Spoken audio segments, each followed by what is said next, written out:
Always trust. We ask the questions. What is needed in the world?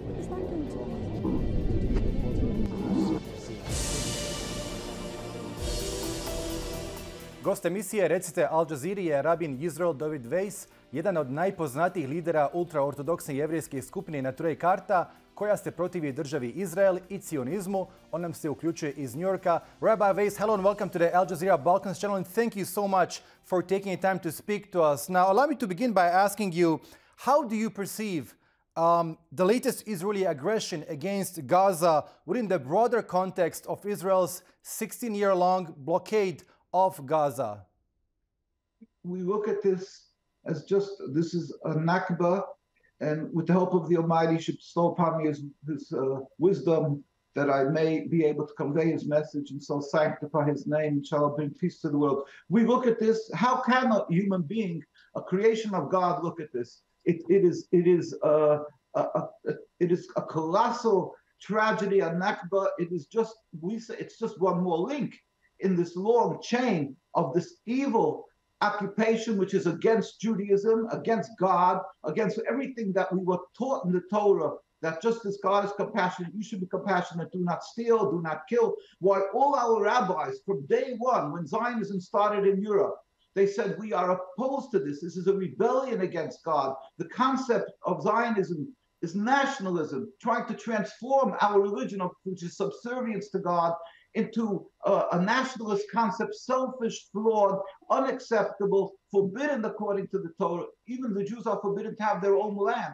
This is what they're doing: is murder, is killing, what they call genocide today. They call other names. It's totally evil to the depth of evil, and it's anti-Semitism. It kills. It's the killing of the Jewish people together is all because of their occupation. We don't condone that. We are saying that the Zionist entity is a murderous corporation that's causing death and suffering of all these millions, these now tens of thousands of Palestinians, but who knows where the end toll will be. And what they're trying to say, they're protecting Jews. God, protect us. These are evil. They're bringing death and suffering to them, to the Jewish people also. It is unconscionable.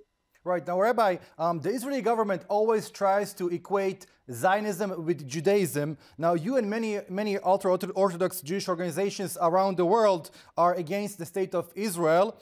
In terms of numbers, how strong are you? And do you see your numbers increasing in terms of followers and members around the world? With the help of the Almighty, the stick of measuring is this: the more the religious the community, the more anti-Zionist they will be. That you can see if you go to Mea She'arim in Jerusalem. If you will go to the streets of, here you see in Mea She'arim with the standing "Stop Zionist Terrorist Massacre in Gaza." In the hundreds of thousands, the Jewish communities that live there. If you will go to New York, the second largest Jewish community, the largest concentration of religious Jews is in Williamsburg, Brooklyn, and here they're marching on Washington.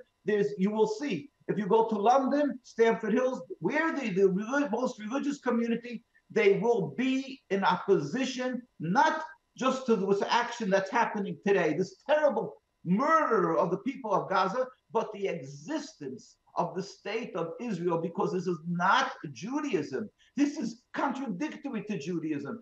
And because it states that God doesn't rule the world, their guns rule the world. They scoff, they say God can't protect us, we take guns. They are heretics, they are falsifiers of the name of Judaism and all the laws of Judaism. And our rabbis around the world, we put together a compilation of the leading rabbis of the world from 130 years, when Zionism started, way before World War II, and all the rabbis around the world, the leading rabbis said, this is unacceptable, this is heresy. They're simply masquerading in a religion in order to stifle any opposition by putting on a pious facade and telling the world, if you oppose us, you are anti-Semitic. What could be more anti-Semitic than the state of Israel that created hate and divide between us and the Muslims who embraced us through all the years. What could be more anti-Semitic than the ones that caused death and destruction for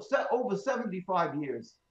Right, Rabbi, so I mean, in your theological, could you explain to our viewers in the Balkans and around the world, in your theological understanding of Judaism, why are you firmly against the creation of the state of Israel, and should Jews ever be able to create a state of their own on the land of Palestine? Judaism is, with the help of the Almighty, Judaism, it was a covenant that Jews made 3,000 years ago when Moshe Rabbeinu went up on the Mount Sinai and took the Torah. We promised God that we will be loyal and we will not stray one word from the Torah. There it says, do not kill, do not steal. There it says, show gratitude for good done to you. There in the Torah it states that if we will be driven into exile, which happened 2,000 years ago, we were told, stringently told by God, do not try to return en masse or create a Jewish sovereignty, because it's a godly declared exile until the day when the Almighty will, with his compassion, will make a metaphysical change in the world, where all humanity will recognize one God. They'll stop being atheists, and all the nations, also aguda echos, they will make one bond and serve God in harmony. Not become Jews, but everybody will serve God in harmony. That is what we yearn for, when God himself will rebuild the temple without any human intervention. That is why we were never a threat for the Muslim communities, because they understood and knew, us as Jews, that we are not aspiring or not attempting to make our own state. It's a concept that there will be a change in the world. And then Jews have a different concept of what will be when Mashiach, Messiah, comes. But we have a belief, and God will make that miraculous happening, and all the world will serve him in harmony. But till that day comes, we are expressly forbidden to try to create any type of Jewish kingdom or sovereignty. And even though we suffered in the Inquisition and Crusades and so much suffering, we never attempted to make a so-called Jewish sovereignty, a Jewish nationhood. Yet the Zionists, their state will never be. I mean, even after the Messiah will come, because this is not a state of, this is not a kingdom of serving God with all the will of the world, or it's simply a rebellious nationalist movement that's void of godliness. They call themselves a democracy. You don't have to keep the Sabbath. You can do what you want. And of course, it's not a democracy the way they treat the Arabs, but and they try to constantly beat and subjugate the Jewish people that are living amongst them. They brutally beat them because we stand up and say, you're against the Torah, you're against us. So they're constantly, it's unbelievable what they do to the Jewish people for 75 years and more. They arrest, because Jews refuse to serve in their army, boys and girls, and they're immoral, they're unacceptable. We're not allowed to have the state, so we refuse to serve in the army. And here they arrest them, put on psychologically, they put on their army uniforms. Here you see a girl crying. Every boy and girl who turns 17 becomes a criminal because we refuse to serve in their army from the religious communities. Children get beaten. Old men, children, this is ongoing. It's unbelievable. So, but our reason for opposing it, it's because this is not a Jewish state. It's a nation that's using a Jewish symbols, the Star of David, the name Israel, to represent them. That would be, we would oppose it, even 1 inch of this state, even if it would be in an uninhabited land. But because it's created by stealing and killing, again, God gave us the Torah. We are obliged, we are obligated to the laws of the Torah that says, do not kill, do not steal. And we should so show gratitude for these people. So in every facet, every form and shape, to accept the Zionist state would be saying, I accept an idol. I would be accepting to serve, instead of God, the devil. So this is not acceptable. And our rabbis, again, around the world said no. In fact, they pleaded with the United Nations right at the beginning. When they made the state, the chief rabbi of Palestine was Rabbi Dushinsky. It's the United Nations records. He said, we furthermore wish to express our definite opposition to a Jewish state in any part of Palestine. He represented these large hundreds of thousands of Jews in the Jewish community, and they said, we don't want this. It's not us. It's not our issue. It's not our, we don't aspire to take the land from the Palestinian people. So that's why in every way, we will not support the state. On the contrary, we stand up and demand the immediate cessation, the immediate end of occupation, and on this minute, life, save the people of Gaza. Now, Rabbi, you live in the U.S. You have numerous followers in the U.S., in Europe, and in Israel. How would you describe your relations with Palestinians and with the Arab diaspora? I must say, it is just a perfect example of why we were so able to live together in peace and harmony for the many hundreds of years without any protection of the United Nations and so forth. What brought this? Because the hearts are so beautiful. The people of the Muslim countries and the Arab countries, we meet with them, we go to them. I've gone to Gaza, I've gone to the hospitals, to the orphanages. I've gone after the Mavi Marmara was they attacked. We went in Turkey. We went to Ankara to visit the sick. Everybody embraced us. We go to every demonstration with God, with the help of the Almighty. And the Palestinian people and the Muslim people come out to us and they say, we have nothing against Jews. This is clear. It is clear that it's embedded in the hearts of the Muslim and Arab people that it's not a Jewish issue. They understand that it is Zionism. It's a political movement. Now, that said, there is unfortunately some, because of the propaganda of the Zionists, their sly and their conniving way that they constantly call it a Jewish state and insist it's Judaism, that by conflating the two, they confuse people. Thank God, the people of many leaders of many countries, if it's of the Hezbollah, of Hamas, they met with us. They embraced us. The Grand Mufti of Al Azhar in Egypt, we went when they tried to move the Israeli embassy to Jerusalem, to Al-Quds. So they made a massive from almost 170 countries or so in Egypt. And the same they did in Lebanon from Shia Sunnis. Everybody demanded that it should stop. We went to both of these places and we were accepted. They put us they had us speak to these a gathering of 170 nations and more, and every one of them, the leaders proudly said and unfearingly said, we are not against Jews. So their message, the ones who are knowledgeable of the issue, are clear to differentiate between this occupation, which is only 75 years and 100 odd years of Zionism.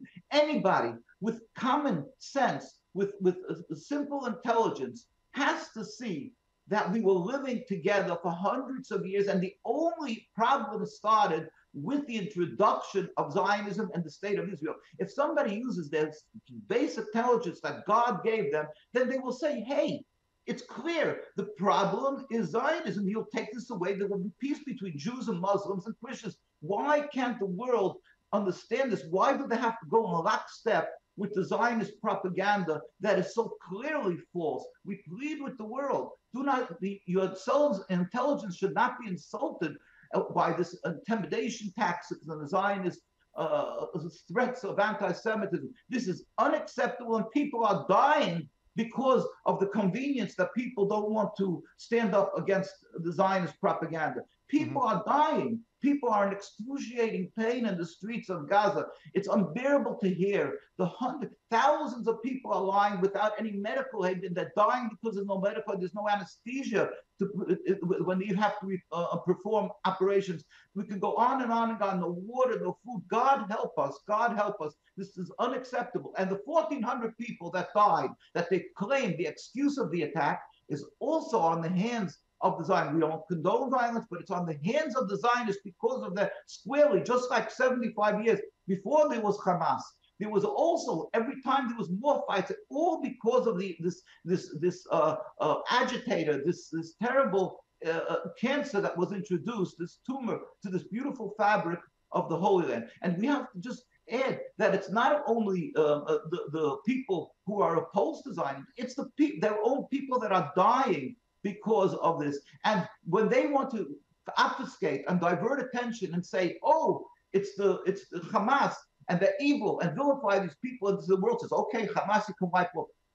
But how foolish is the world then that they can accept? You've seen, there was PLO, there was the suicide bombers, there was this, there was that, there was every time an excuse, there's something else, and they tried to divert attention, but more people are dying. And every time it's more people are dying. You're going to wipe off Hamas? You're not going to wipe off Hamas, but if you will, so what's going to happen tomorrow? There'll be another excuse, there'll be more that because you cannot oppress the people and expect that it will be peace. And the Torah says you cannot rebel against God, it will not be successful. Right. So now, Rabbi, Rabbi, why is it that your voice never makes it to the mainstream Western media? And to what extent do you believe that Western media narratives have influenced the global perception of this ongoing conflict between Israel and the Palestinians? Well, with God's help, we have, again, it is since day one, and we've been demonstrating, the chief rabbi of Palestine himself, Rabbi Teitelbaum, again, not to be confused with the Israeli rabbinate, that's just another of the window dressing of the falsifying Judaism. The rabbinate chief rabbi is a con, is a farce. It has nothing to do with Judaism. Judaism is the Haredus, God-fearing community, and our chief rabbis that we have in the Holy Land, whether it was in the 1920s, when the chief rabbi was Rabbi Sonnenfeld, of blessed memory, and who met with the king of Transjordan and said, "It's not us, it's not us." Or then it was Rabbi Dushinsky, and then it was Rabbi Teitelbaum, as I say, moved to New York and remained with the title of chief rabbi. He implored his followers to go out and speak up. So we went out. My father-in-law, of blessed memory, who was a survivor of Auschwitz, also went in front of the United Nations. He said he feared for his life because of the Zionists. We went out demonstrating already. It's tens and tens of years before even there was Muslims, because Muslims were afraid to come out maybe at that time. We went out and demonstrated from the beginning of the state. We would go in front of the United Nations here in New York. We would demonstrate in the tens of thousands, and the media would not cover us. They wouldn't cover us because they even told us they would meet with us. We met with reporters from every single news outlet, from the Canadian Broadcasting, from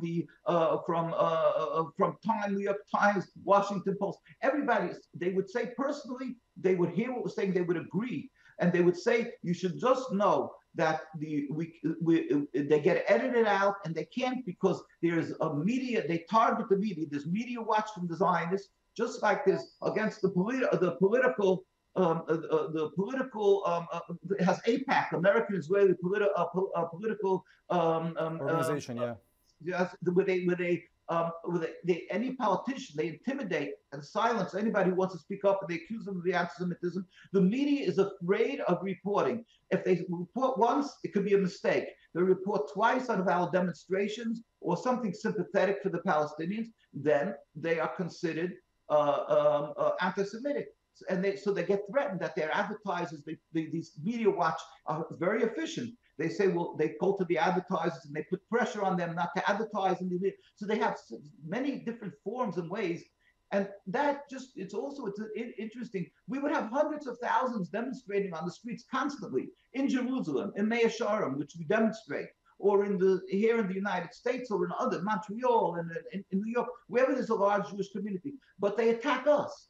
Just now, this last week, we went to a demonstration. The car tires were slashed. They threatened our lives. They, in Jerusalem, in Al-Quds, in Mea Shearim, they demonstrated in the middle of the night. The Israelis, their army, their goons broke into the homes, threw over the tables and everything, confiscated their whatever they had there, and they arrested them simply because they were standing on the street and saying, this is wrong. We are against what the state of Israel is doing. Peaceful demonstrations, we get arrested and beaten, and our rabbis get assassinated. That is the story. And like I say, they'll try to, it's just beyond comprehension, but they tell the world that today it's Hamas, and they try to show Hamas that, again, we're not condoning violence. Doesn't the world see that by supporting them, they're supporting death of Palestinians and Jews, because it's impossible? This is not solving by killing 10,000 people, 15 with a holding there already, 20,000, 50,000, 100,000. You're talking about millions of people. You're just going to create people from the depth of their heart who are going to be hating the Jew, because the Zionist equation of Jews. So the Zionists willfully are creating anti-Semitism, hate in the world, and the murder of the Palestinians, which you see with your own eyes. So this is something that the world, with simple logic, should be standing up and say, enough is enough. We played your game for 75 years. How much more does a Palestinian, a Muslim, and a Christian and a Jew have to suffer by this flawed, selfish political movement called Zionism and their state of Israel? Right, well, Rabbi, a number of analysts from Israel that I have spoken to are very quick to dismiss you and Naturei Karta, your organization, as a fringe, marginal non-important movement. However, we see that large numbers of your followers are able to take to the streets and demonstrate against the state of Israel. And I was wondering, how has the state of Israel managed to dismiss any form of criticism against itself and label it quickly as anti-Semitism? This, of course, creates a lot of fear among people who potential critics of Israel. Nobody wants to be labeled as anti-Semitic, and it leads people to think twice before criticizing the state of Israel and its policies. Well, with the help of the Almighty, first of all, they also use the Holocaust because Jews, millions of Jews who were killed in the Holocaust, but God, in a certain manner, doesn't give them that full side. We say it's the works of God that gives on the world a Satan who fool people into committing evil. Not that it condones that, not that it frees them of responsibility. But it's the works, we say it's the works of Satan. It was the works of Satan. Why? In 1948, when the majority of people of living in Palestine, throughout Palestine, were Muslims, and the second largest community were the Christians, and then the Jews were the smallest community. And yet, the United Nations that was just then created, a fledgling organization, it was created that there should be peace on the world, no more war. And this gave a name, a stamp on a country, that it should be called State of Israel. That means, that's what Zionists wanted. They should refer to it as a Jewish state. And therefore, automatically, the communities that will be under their auspices will feel second class. And automatically, there'll be contention and suffering. So it's beyond logic that it was created. And that's what we have to say. It's the works of the Satan. Today, it's the same thing. It's just on and on and on. It's the works of the Satan that people could buy into this craziness, into this illogical and evil Zionist narrative that they accuse everybody of being anti-Semitic when the stories are so beautiful. Every older person will tell you how we lived together in Palestine, how we babysat each other's children, how we've had a beautiful history together. And then that all of a sudden, all accused of being evil and anti-Semitic. We as Jews can't countenance that, and it's unacceptable in the world. They are able to, they cause fringe. When you will go to Mea Shearim, that was where the community of hundreds of years, and it lived as the Jewish. We are the most respectable, distinguished, the scholars, the people around the world, whether it is Hasidic or Lithuanian or Sephardic. We put out books, like I say, from the leading authorities, the codifiers of laws, the Chafetz Chaim, who said the Zionists are dead limbs of our people, which causes the entire body to rot. He passed away in 1933. He was a codifier of law that everybody recognizes him, Yisroel Meir Cohen from Lithuania. All the rabbis and the Jewish community in Palestine was led by Rabbi Yosef Chaim Sonnenfeld. The Brisker, which is the Ivy League of Jewish learning, is and they all stood in one voice. Rabbi Soloveitchik, his name was. They all spoke in one voice, like, come to New York, go and for your own eyes. Somebody just take the time. Williamsburg, Brooklyn, the largest concentration of religious, there's not one Israeli flag. These are Torah authorities. So they call us fringe. They dismiss us by ridicule, by dismission. Yes, they have the larger number of people, but they're not even keeping the Sabbath. The majority, the vast majority of the ones who are in support of Zionism, you simply use this rule. The less religious, the less you are upholding the Torah, the Jewish religion. I don't know how they can refer to themselves as Jews, because if you don't keep the Torah, what makes you Jewish? The less they are religious, the more they support the state of Israel. Yes, if you're born from a Jewish mother, you must observe the Torah, but they don't. So they shouldn't be referred as representatives of Judaism. And the fact is, again, clearly, it's Zionism and Judaism is a diametric opposites. And the ones who practice the religion, invariably, you will find the more the religious, they all stand in opposition. Not everybody gets out and speaks up because of the intimidation and attacks. But the very religious, including the chief rabbis of Palestine, and has hundreds of thousands of followers Rabbi Teitelbaum moved to New York. They all go out at least once, twice, 3 times, 4 times a year, and many do more than that. And they speak up. They say, this is not in our name. We cry. We hurt with the Palestinians. We hurt with this rebellion against God. It is unacceptable, and it will end, because God says in the Torah, why are you rebelling against me? It will not be successful. Only we pray to God, he should make it speedily and peacefully. And we urge everybody, please do not be intimidated. You can always point to the Jewish community, the very religious, and say, right, they're standing up. We must stand up, but careful. You should say clearly it's not Judaism, and it would be good. We would advise people to advertise, put the narratives of your stories of how we live together with Jews. So the world should be able to be clear that their issue is this Zionism, and they shouldn't feel hopeless on how to solve the problem. Remove a new movement, 75 years, that's the state. Hundreds of years we live together, Jews and Muslims. It's a simple matter of removing, God help, speedily and peacefully, the impediment to peace called the state of Israel, the cause of bloodshed.